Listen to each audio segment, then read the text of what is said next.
Nicolas Barbier d'AgriWev et Pablo Fernandez de Coupenda. Vous pouvez venir sur le plateau, merci. Bienvenue messieurs, très belle année, meilleurs vœux pour cette année 2022. Nous nous étions vus aussi l'an passé sur ce plateau même. Tout à fait. Expliquez-nous un peu justement comment ça a évolué en un an. Une année difficile, un contexte sanitaire compliqué. Nicolas. Alors oui, difficile à plusieurs niveaux, mais on s'en est bien sorti. Le challenge, on a pu le lever, on a pu surmonter tous ces challenges-là grâce à l'équipe, grâce à nos clients, grâce à tous les accompagnements qu'on peut avoir avec nos partenaires, comme Coupenda. On en parlera, je pense, tout à l'heure. On a réussi à surmonter tout ça, ça n'a pas été évident, mais on était tous dans la difficulté, que ce soit nos clients, nos prestataires, nos fournisseurs, comme nous-mêmes. Donc oui, c'est des challenges et c'est ce qui fait aussi la beauté de la chose et c'est ce qui met un petit peu aussi, qui nous plaît aussi. Voilà, des challenges à surmonter et voilà, je pense qu'on l'a bien fait.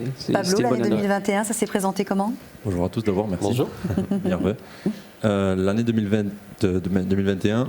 Alors c'est cette année Covid qui est un peu particulière, mais c'est aussi dans nos créneaux sur la digitalisation, donc comme on en parlait juste avant, c'est un moment d'accélération de tous les process, d'accélération de nouvelles façons de commercer, etc., surtout dans l'agriculture, surtout dans le commerce alimentaire, et donc c'est aussi plein d'opportunités. Donc nous, l'année 2021, elle a été surtout basée sur du développement, donc à tous les niveaux, mais donc des partenariats, mais aussi sur le développement commercial. Alors oui, justement, on a vu énormément de plateformes naître pour mettre en avant les produits locaux. Est-ce que finalement il n'y en avait pas un peu trop ? Est-ce que finalement on ne s'est pas perdu dans toutes ces plateformes ? Ou est-ce qu'au contraire vous avez réussi à vous démarquer ? Alors nous, la partie mise en relation entre le consommateur et le producteur, c'est une petite partie. C'est pas vraiment notre cœur de métier. Par contre, en effet, aujourd'hui, il y en a trop. C'est-à-dire qu'on arrive à perdre le consommateur et le producteur. Le producteur a du mal à publier son offre sur l'ensemble de ces plateformes, les tenir à jour. Et le consommateur, du coup, il arrive sur des plateformes, il ne sait pas laquelle choisir. Et une fois qu'il l'a choisi, très souvent, il a un stock qui n'est plus à jour ou une offre qui n'est plus à jour. Donc, en effet, l'idée, je pense qu'avec le temps, ça va se consolider. Et seules les plateformes qui seront un peu plus robustes que les autres arriveront à tirer leur épingle du jeu. Quand est né Coupenda ? Alors Coupenda, c'est un projet qui a 5 ans. L'idée est née il y a 5 ans. Donc, bien avant la crise sanitaire. Bien avant la crise sanitaire. Donc Coupenda, vraiment, alors 5 ans, c'était la petite graine qui a été plantée entre les 4 fondateurs. Donc une partie technique qui était sur Barcelone et une partie plus métier, terrain, agriculture, donc sur Céret. Et l'entreprise s'est réellement créée en fin 2019, donc il y a 2 ans. Et donc depuis 2 ans, on travaille plus sur la partie mise en marché. Donc nous, on est vraiment sur la partie aide au producteur et à la digitalisation du producteur dans l'ensemble de ses process, pas uniquement sur la commercialisation. Est-ce qu'on peut dire que cette crise sanitaire vous a été favorable au final ? Alors, elle a été malgré nous même. Mais... Ouais, alors, elle a été dans un sens surtout pour ce que je disais tout à l'heure, c'est qu'elle a accéléré toute cette digitalisation et les producteurs qui étaient assez réticents, aujourd'hui c'est presque une obligation de devoir se digitaliser parce que le e-commerce, on sait qu'il explose, le Covid a accéléré ça et donc les consommateurs ou les acheteurs pro, les acheteurs B2B, sont en attente de plus en plus de solutions digitales pour passer commande.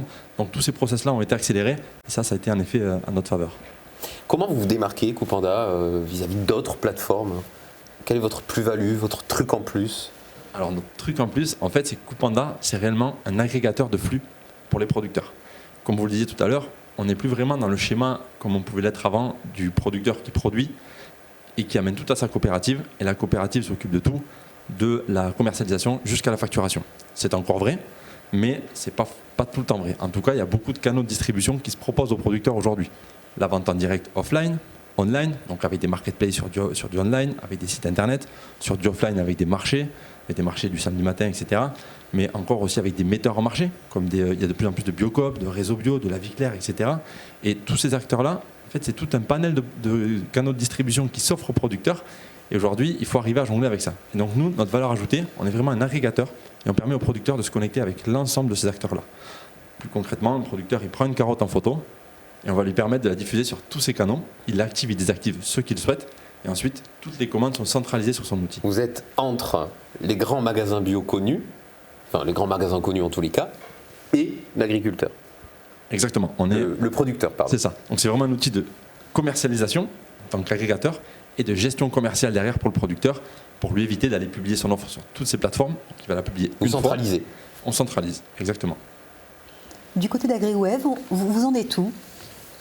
Alors de notre côté, on avance, on continue. De toute façon, c'est le principe de la start-up, des entreprises. Voilà, on est toujours en train d'avancer, continue à démarcher de nouveaux clients, à aller chercher de nouveaux marchés. C'est pour ça qu'on s'associe aussi avec Coupanda pour toujours aller plus loin dans nos outils. C'est important pour nous aussi de montrer à d'autres startups ce qu'on fait pour toujours ajouter le petit plus dans notre outil qui va nous permettre de proposer à nos clients un panel de fonctionnalités toujours plus importantes, toujours plus élevées, toujours plus denses. On l'a vu il n'y a pas très longtemps, on est allé au salon Citevie. Il y a énormément de startups dans l'agri-agro.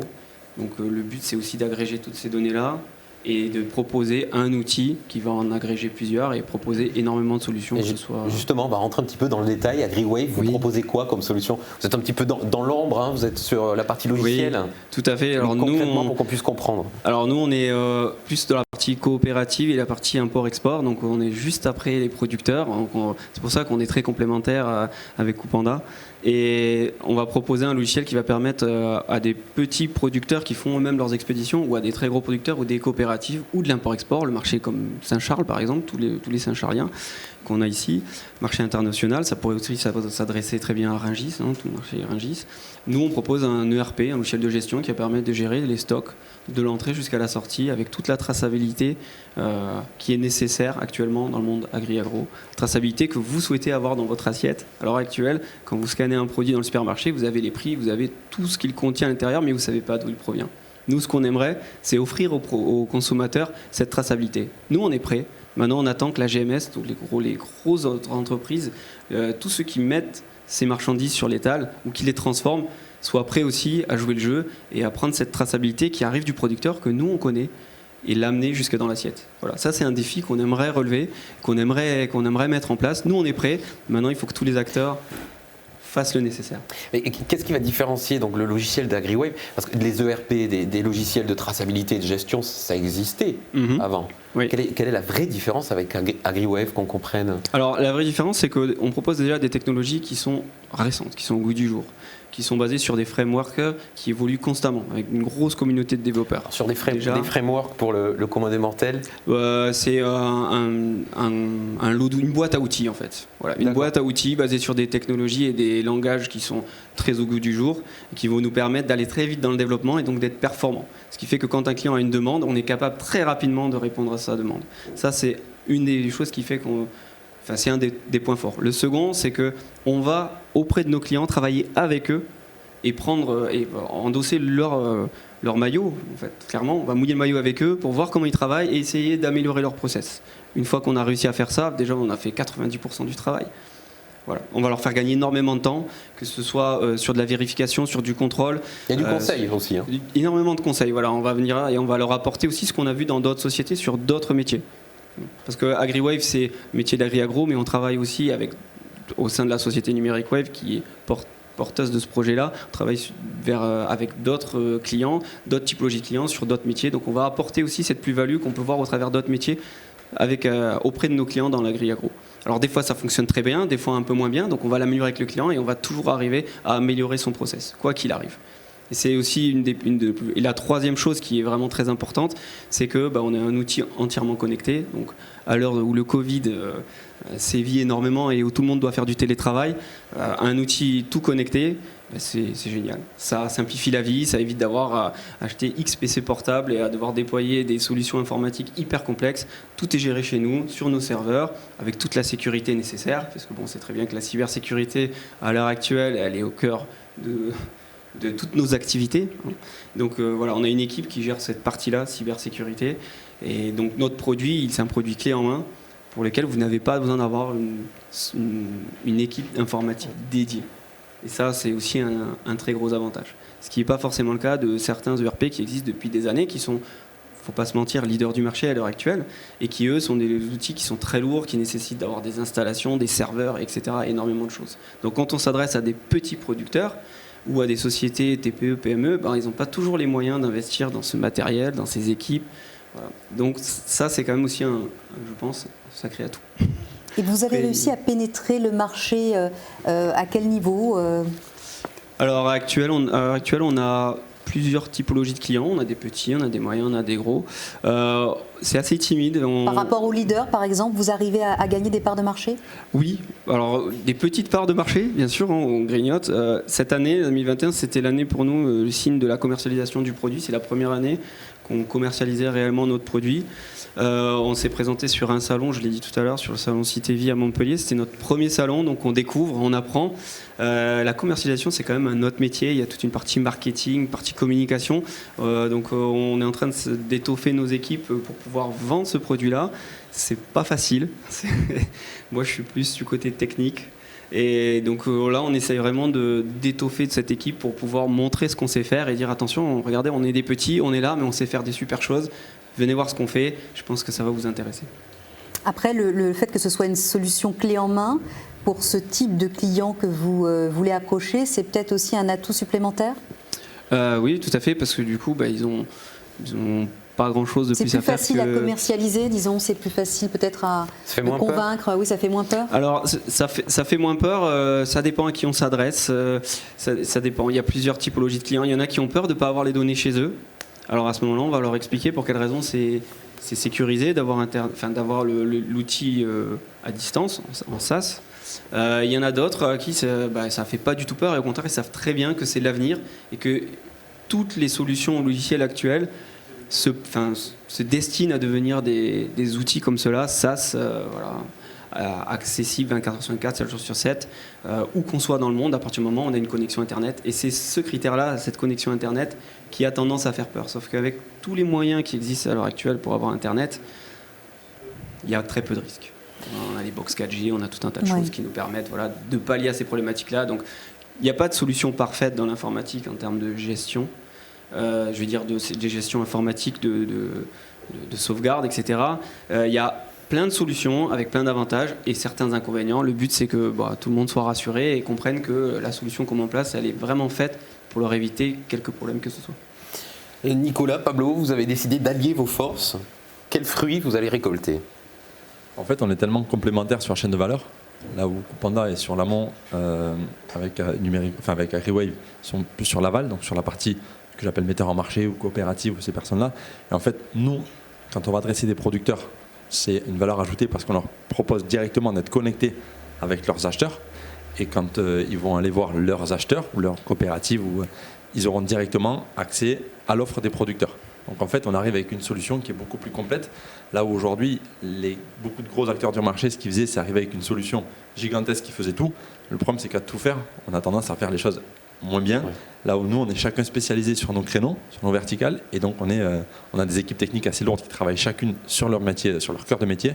Et donc ça, je pense que ce sera une vraie valeur ajoutée sur l'avenir. Et l'avenir, justement, vous le voyez comment? Vous êtes sur un marché qui est tendance.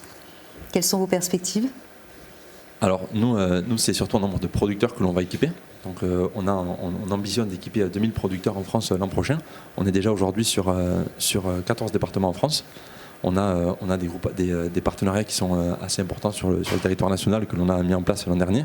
Donc notamment un avec Groupama, d'autres avec des écoles. On essaie d'être présent partout où les producteurs ont besoin de se digitaliser.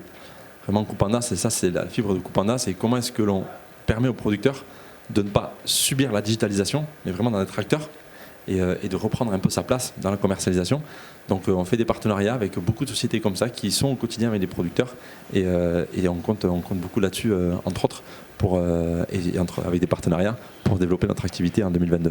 Un producteur qui fait appel à vous, c'est un gain pour lui, vous avez mesuré ça? Oui, alors premièrement, il a un gain sur les canaux de vente que l'on va lui apporter.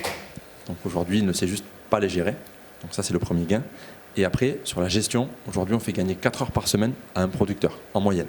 Ça, c'est ce que l'on permet de faire gagner avec Coupanda, l'outil tel qu'il est aujourd'hui. Du côté d'AgriWave, du coup, les perspectives? Les perspectives, comme le disait Pablo, elles sont très bonnes. En fait, on a tendance à être très complémentaires dans le sens où on va tous les deux démarcher des clients qui vont nous présenter leurs propres clients, qui vont nous permettre à nous de déployer nos solutions d'un côté comme de l'autre. Ce qu'il y a d'intéressant dans ce que disait Pablo, c'est qu'en fait, on est des experts chacun dans notre domaine. Et plutôt que d'aller chercher les domaines des autres dans lesquels on sera moins bon parce qu'on a moins de recul, on a moins d'expérience, on va préférer aller travailler en partenariat, proposer les outils de nos partenaires à nos clients, et ils ne pourront être que satisfaits puisque du coup chacun est expert dans son domaine. Aujourd'hui, l'expertise, c'est vraiment indispensable pour se démarquer. C'est un atout vraiment très important. Je pense que oui, effectivement, c'est non négligeable. C'est ce qui fait aussi transformer un peut-être en oui quand on va voir un client, le fait qu'on lui prouve qu'on est expert. Et comment on lui prouve qu'on est expert? Tout simplement en parlant son langage, tout en lui expliquant ce qu'on fait comme métier, ce qu'on est capable de faire techniquement. Si on arrive à lui expliquer clairement, lui réexpliquer clairement ce qu'il vient de nous dire d'un point de vue technique et qu'il le comprenne, déjà c'est quelque chose qui est très positif. Donc l'expertise pour moi, oui, c'est vraiment le petit plus, et c'est ce que cherchent les clients. Ils sont prêts à faire confiance à des startups comme les nôtres plutôt qu'à des boîtes qui ont pignon sur rue, parce qu'on leur montre qu'on est impliqué, parce qu'on leur montre qu'on a l'expertise, et que si on l'a pas totalement, on veut l'acquérir, on est prêt à l'acquérir auprès d'eux. Et on vient pas imposer notre science, on vient leur montrer ce qu'on sait faire et on leur explique, voilà, nous on sait faire ça. Pouvez-vous nous montrer ce qui nous manque, si c'est le cas, si on n'a pas encore acquis cette expérience-là, et c'est avec plaisir qu'ils vont le faire, parce que c'est très rare d'avoir des gens dans la tech, comme nous, comme c'est notre cas, qui s'impliquent et qui vont auprès du producteur qui lui retourne la terre et qui va aller, j'exagère, hein, c'est un cliché bien sûr, mais c'est ça, hein, le producteur. Ce côté petite boîte par rapport aux leaders qui sont plutôt de grands groupes, ça permet de se démarquer aussi donc. Oui, parce qu'ils savent qu'on va avoir une certaine souplesse. Parce que du coup, on est moins nombreux, donc c'est une machine avec des rouages beaucoup moins importants, ce qui fait que la moindre demande, elle ne va pas mettre des mois à aboutir. Elle va arriver très très vite, et des fois beaucoup plus vite qu'ils ne le pensent. Parce qu'on va vraiment insister. Les premiers clients d'une start-up, ils sont très importants, parce que c'est le moteur de la start-up. On va s'appuyer sur leur expertise pour déployer l'outil, pour vraiment aller au fond des choses. Donc si la personne, le client avec qui on travaille s'en aperçoit, il va donner un maximum pour recevoir un maximum. C'est comme ça que ça va marcher. Quelles sont les barrières que vous rencontrez encore? Est-ce qu'il y en a encore lors du discours commercial? Est-ce qu'il y a des clients qui sont réticents, qui ne comprennent pas certaines choses? Comment vous les levez justement pour aller de l'avant? On va leur prouver qu'on connaît un petit peu leur métier, déjà. C'est important pour eux. C'est très important pour eux de montrer qu'on sait de quoi on parle. Ouais. Voilà. On va leur montrer qu'on est solide par l'expertise technique, par la maintenance, par l'hébergement, par l'équipe, par le savoir, par le fait qu'on a des diplômes un petit peu quand même, parce que ça compte, mine de rien, il faut bien que ça serve de temps en temps, par différents moyens, et puis surtout par l'implication. Je pense que c'est ce qui est très important, quoi. Vraiment. Et par rapport à des grosses sociétés, comme je vous dis, c'est ce concept de rouage, du fait que voilà, quand on a des grosses sociétés, quand on a des logiciels qui appartiennent à des grosses sociétés, des fois quand on a un problème, il n'est pas réglé avant 6 mois. Est-ce que vous aussi vous avez quantifié le temps que votre logiciel peut faire gagner à un producteur et oui, forcément l'argent? Oui, on l'a quantifié, mais alors pas sur. Alors comme nous, on s'adresse directement à des entreprises qui ont plusieurs salariés, des fois moins d'une dizaine et des fois jusqu'à plusieurs centaines de salariés. Nous, c'est plusieurs heures par salarié en fonction du poste qu'il occupe dans l'entreprise, et uniquement s'il utilise le logiciel. Voilà. Donc pour tous les utilisateurs logiciels, en moyenne, on est à 2 heures minimum par jour par personne de gagner. La force de ce logiciel comparé à de grandes maisons, c'est son côté plus intuitif, plus simple d'utilisation? Alors tout à fait, il y a la partie intuitive qui est très importante, parce que du coup on a affaire quand même à une catégorie de personnes qui travaillent toujours dans l'urgence. Voilà, la production de fruits et légumes, tout ça, c'est flux tendu. Voilà, c'est flux tendu, c'est du stock temps réel, donc voilà, il faut pas se poser de questions, il faut que ce soit rapide. La plupart du temps, si on regarde les anciens types de logiciels, c'est écrit tout petit, c'est les interfaces tout petites, il y a beaucoup de fonctionnalités, c'est pas accueillant, tout caché, voilà, ça donne pas envie. Donc là, notre but, c'est d'avoir une ergonomie qui est simple, qui est efficace, et qui fait malgré tout le travail, avec beaucoup d'automatisme. Donc au lieu d'avoir des fonctionnalités via des menus, on va créer des automatismes avec des options. C'est un logiciel qui peut apprendre également de l'utilisation? Oui, il y a de l'apprentissage. Alors c'est pas tout à fait de l'intelligence artificielle, mais c'est ce qui s'en rapproche le plus. Voilà. Mais c'est quelque chose qui apprend, qui va permettre d'optimiser beaucoup de process. qui va faire gagner beaucoup de temps et qui est aussi quelque part un côté écologique, ça on n'en parle jamais, parce que du coup toute l'intelligence est centralisée sur nos serveurs, hébergée chez nos serveurs, donc on va regrouper plusieurs entités, plusieurs sociétés sur les mêmes groupes de serveurs, donc on va mutualiser la consommation, l'hébergement, etc., le stockage, et en plus de ça on fait gagner beaucoup en impression. Ça paraît ridicule, mais dans le fruits et légumes on imprime énormément et on utilise encore le fax. À l'heure actuelle, avec notre outil, tout est dématérialisé. On fait de l'EDI, donc l'échange de données informatiques. On évite les impressions, on envoie des PDF. Ça paraît simple pour vous qui avez l'habitude d'utiliser les ordinateurs, mais dans le fruits et légumes, envoyer des PDF, ça se fait pas dans toutes les boîtes, clairement. Et ça, rien que ça, c'est déjà une innovation. Quand on n'utilise plus le Minitel, ça va.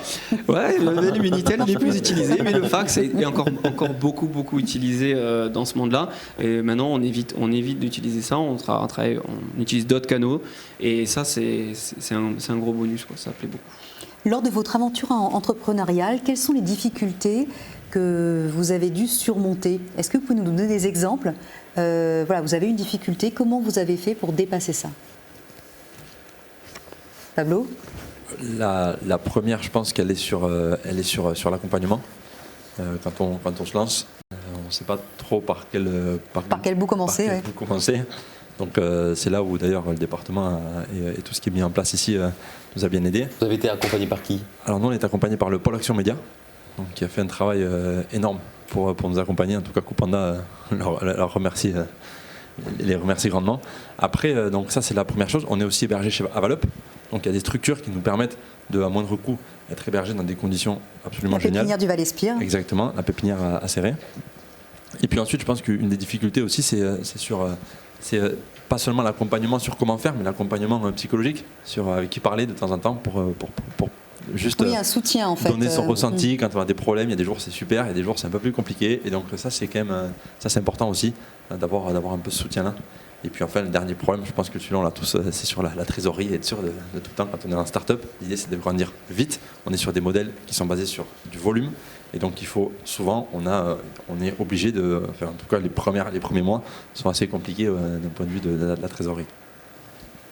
Du côté d'AgriWeb? Alors de notre côté, effectivement, il y a ce qu'a dit Pablo, on a eu les mêmes problématiques. Après, une autre problématique, c'est le recrutement. Sur Perpignan, c'est compliqué de retrouver des recrues, surtout dans des domaines comme l'informatique où il y a très très peu de formation. Donc c'est pour ça qu'on est content d'accueillir l'école 42. On a pu Vous attendez la création de l'école et les premiers étudiants? Oui, parce qu'en fait, ça va permettre de ramener de la technologie chez nous à Perpignan. On est très peu de boîtes à faire de l'informatique, à travailler sur des projets informatiques. Le département est beaucoup vu comme un département viticulture et tourisme. Et alors qu'on a de la tech, la preuve, vous avez depuis cet après-midi, il y a énormément de startups qui passent. L'année dernière, on a déjà eu des startups qui sont passées aussi sur ce plateau-là. Ça, c'est bien, il faut mettre en valeur ça. La French Tech est à Perpignan aussi, donc il faut montrer. Et pour le fait d'amener une école comme l'école 42 va ramener non pas de la compétition auprès des autres écoles comme l'IDEM ou l'IMERIR, mais de la compétence, mais va ramener des compétences complémentaires et va permettre aux entreprises alentours de monter en compétence sur de l'informatique, de pouvoir recruter, et des boîtes comme la nôtre d'avoir de nouvelles recrues parce qu'on en a besoin. Comme l'a dit Pablo, on est sur des croissances fortes et des accélérations de croissance très fortes. On a besoin pour ça de s'équiper et d'avoir des collaborateurs de qualité. On en trouve, mais c'est très difficile à l'heure actuelle. Et c'est très difficile d'aller chercher des gens d'autres départements, de dire venez à Perpignan. Qu'est-ce qu'il y a à Perpignan? La mer, la montagne, il y a plein de choses à Perpignan, venez. Et le soleil aussi. Oui, le soleil. Mais et la tech. Voilà. Ce manque de salariés, on va dire, compétents dans votre domaine, aujourd'hui c'est un frein à la progression de votre entreprise? En fait, on en trouve des salariés compétents. On en a dans nos équipes. On est très contents. Oui, non, je parle pas de vos employés. Non, mais je préfère préciser parce que sinon après je veux... De la main-d'œuvre formée et qualifiée dans votre domaine. De la main-d'œuvre, elle est très compliquée à trouver. Effectivement, c'est très très difficile. Est-ce que ce qui pêche pas aussi, c'est les salaires? Si, bien sûr. Bien sûr, ça pêche. Mais tout est lié en fait. Mais bien sûr, moi, si je voulais, c'est pareil, tout le monde peut avoir un meilleur salaire en allant dans une ville où il fait très très froid, où on n'a aucun avantage et où les loyers sont très hauts. Les loyers sont très hauts, où la vie est beaucoup plus chère. Voilà, je veux pas dénigrer clairement, mais C'est vrai que c'est pas évident sur Perpignan. Mais ça l'arrivée attire. d'une école justement d'informatique, est-ce que ça va permettre pourrait d'être relever, plus Tout à fait. Tout à fait. de mieux pouvoir recruter? Ça va apporter beaucoup d'attractivité. Le département va être encore plus attractif pour tout ce qui est tech. Pour d'autres entreprises qui peut-être Exactement. avaient peur de venir sur le territoire parce que justement il y avait du mal à trouver de la main-d'œuvre, qui vont peut-être venir, ça crée de la concurrence et automatiquement monter les salaires, donc attirer de nouvelles personnes et participer au rayonnement du territoire. Et puis il faut savoir aussi qu'aujourd'hui il y a beaucoup d'entreprises d'ici qui délocalisent la partie technique. Donc nous on est un cas par exemple sur Barcelone, mais il y en a beaucoup d'autres dans le département qui délocalisent toute la partie technique dans d'autres pays ou ailleurs en France parce qu'ici on a cette lacune. Donc c'est un frein aujourd'hui. Est-ce qu'on va pouvoir relocaliser à l'avenir avec justement tous ces étudiants qui vont pouvoir venir ici et devenir informaticiens? Vous pensez que c'est une première étape? Moi je pense que c'est clairement une première étape. En tout cas si celle-là ne fonctionne pas, je ne sais pas laquelle peut fonctionner.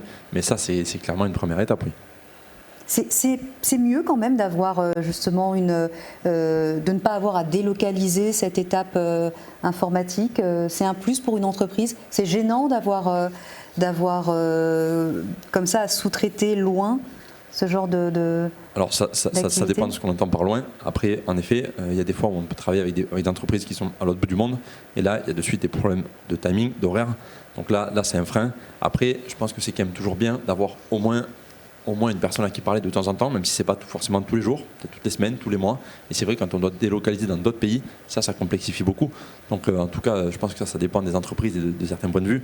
Mais nous, on préférait, si possible, avoir des développeurs sous la main, et même si ce n'est pas tous, mais au moins certains profils assez clés de la technique à portée de main. Parce qu'il y a une pénurie de développeurs dans toute la France, enfin dans le monde entier. Là, avoir une école ici, ça va vous permettre peut-être d'avoir un vivier, d'avoir un vivier plus accessible. Oui, même de capitaliser sur des stagiaires ou des personnes qui sont en fin d'études, etc., pour après les garder dans les équipes. Sachant que ce sont des métiers d'avenir et qui en général paient bien. Oui, tout à fait. Ce qui ça va apporter aussi, c'est de l'attractivité pour les entreprises, comme vous l'avez dit tout à l'heure. Et permettre aux entreprises ici de se développer encore plus parce que, comme l'a dit Pablo, les entreprises actuellement sont obligées de faire appel à des entreprises externes. Que ce soit à Perpignan même, mais comme on n'est pas nombreux, c'est assez rare. Et sinon, ils vont chercher de la technique ailleurs. Montpellier, Toulouse, Marseille, Paris, etc. Et ça, c'est dommage parce que nous, on est là pour ça aussi et on veut aussi proposer ce genre de service dans le département. L'appel est lancé. Vous le savez, maintenant avec Nicolas Barbier, AgriWave, vous avez tout ce qu'il faut pour rationaliser votre production, gagner en temps, gagner en tranquillité, plus de temps avec la famille, plus de vacances, plus de pépettes, tout ça. Merci également beaucoup à Pablo Fernandez de Coupanda. On vous retrouve sur Internet, sur le www.coupanda, K-U-U-P-N-D-A. Rapidement, ça vient de ce nom. Donc Coupanda, ça veut dire graine en Swahili, une langue en Swahili. Une langue je parle d'ailleurs couramment. Oui, je m'en doute. de l'Est africain. Et voilà. Donc pourquoi après, avoir choisi ce nom justement? Alors c'est passé par plusieurs étapes. Un de mes associés, après il y avait pas mal de couches de complexité. Il fallait que ce soit quand même assez catchy, assez court, que ça parle. Et donc on aime, on n'aime pas. En tout cas, on s'en rappelle. Donc voilà, on a pas mal de process de sélection. Merci. Merci beaucoup. Merci à vous.